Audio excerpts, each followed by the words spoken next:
अरे अरे, ये क्या खबर सुनने को मिल रही है? खबरों के अंदर आ रहा है कि ईरान ने आज यूएई की एक बहुत बड़ी ऑयल फैसिलिटी को उड़ा दिया। अभी एक हफ्ता ही तो गुजरा था ईरान और अमेरिका की इस डील को, और सुलह के जो है ना जश्न मनाए जा रहे थे पूरी दुनिया के अंदर। आपका पेट्रोल सस्ता कर दिया गया और आप लोगों ने खूब जश्न मनाए हैं, लेकिन आज ईरान ने यूएई की एक ऑयल की फैसिलिटी को उड़ा दिया। वहां पर गल्फ कंट्रीज के लीडर्स भी कहते होंगे, अबे साले जंग तेरी चल रही है अमेरिका के साथ बकौल हमारे और तुम्हारे, और तुम दिखा रहे हो दुनिया को कि हम बहुत बड़े जो है लीडर हैं और बहुत बड़े जो है वो जंगजू हैं ईरान के लीडरशिप। और इधर आके जब भी अमेरिका जो तुम्हारे से कोई पंगा करता है सीधा आके हमें उड़ा देते हो।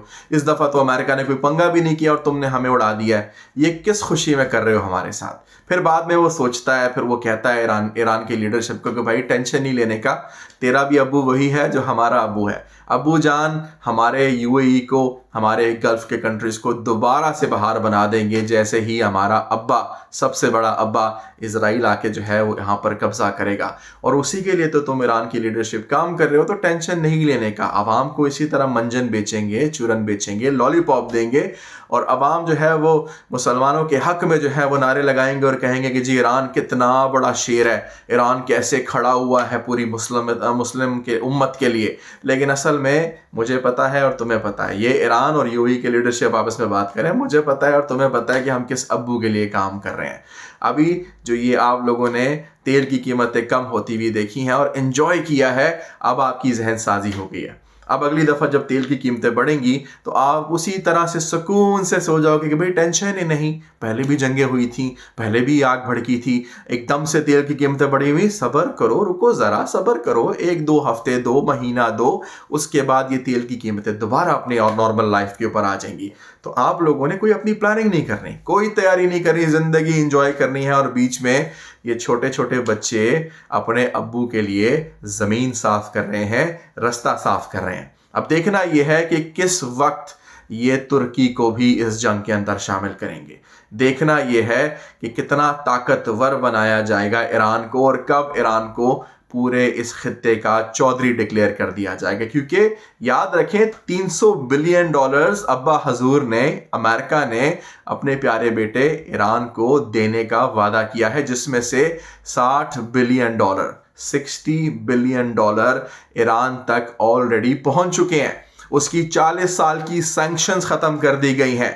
उसको तेल आलमी मंडी में बिला किसी और रिस्ट्रिक्शंस के बेचने की इजाज़त दे दी गई है।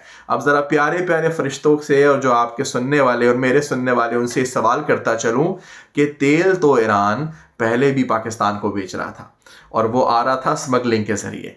तेल तो ईरान पहले ही इंडिया को, हिंदुस्तान को बेच रहा था। तेल तो ईरान पहले ही चाइना को बेच रहा था। तो इन सैंक्शंस का क्या फायदा? किसको मामू बना रहे हो? दुनिया को दिखा रहे हो ना कि हमने सैंक्शंस लगाई है ईरान के ऊपर। ईरान दिखा रहा है जी हम बहुत मजलूम है, और बीच में सारी गेम चल रही है। और अब वो सारी 40 साल की सैंक्शंस खत्म, अब वो $300 बिलियन देने का वादा भी पूरा हो रहा है उस जंग के लिए जिसमें अमेरिका ने $80 बिलियन लगाकर इनके ऊपर हमला किया। मतलब अमेरिका का $80 बिलियन का खर्चा हुआ है अब तक इस जंग के अंदर। तो किस खुशी में ईरान को $300 बिलियन का वादा किया गया, और उसमें से $60 बिलियन उन तक अभी पहुंचा भी दिए गए। और इसके अंदर कौन फैसिलिटेट कर रहा है? चाइना और रशिया।